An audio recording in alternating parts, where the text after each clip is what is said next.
Topic for Ted Cruz, Right. Nomiki, but it may not be, as Aaron points out, the only topic or the defining topic.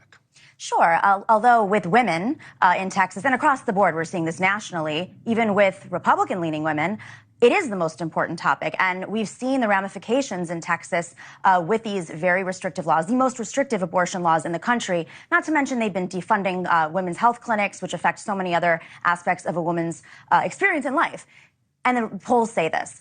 Half of Texas voters now want this bill off the books. Only 20% support in its current state. Latinas in Texas and across the country right now are leaning more pro-choice than ever before in history. And that might also be a reflection of what's happening in Latin America, where countries like Mexico and Colombia are now pro-choice countries.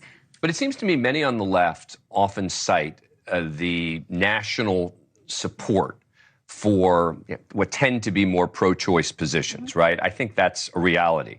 But that doesn't mean that for particularly voters in Texas are going to be single-issue voters, right? That are going to say, it's abortion, it's abortion, it's abortion.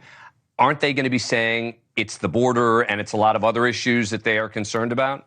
Sure. I don't think anybody's really a single-issue voter. Maybe some margins. Primary issue voter. Let's even say that it's their number one issue. Yeah, I think for women right now it is, because it's not just about women and their right to choose. It's about the attacks on women that come with that. The fact that for years they've been defunding clinics. Planned Parenthood has been on the table, as we know, in Texas going back 10, 15 years ago. But I've got to believe that Planned Parenthood isn't that popular in Texas. I think with men, no. But right now, that is not what's showing in the polls. Yeah. 70% of OBGYN doctors in Texas right now are scared about this law, don't favor it, have been actively against it. Not to mention Mitch McConnell knows it. Mitch McConnell has pulled his funding, has barely given any money to Ted Cruz, to the point where Ted Cruz is complaining about it. And you know, in elections, following the money, you get a sense of where things are going. You mentioned the trend right now is in Colin Allred's favor. I think that is partially because over the last 10 years, especially with Beto O'Rourke, he laid the groundwork with his grassroots strategy, and the Democratic Party of Texas has really revived itself so that it was prepared for this election against a pretty unpopular senator.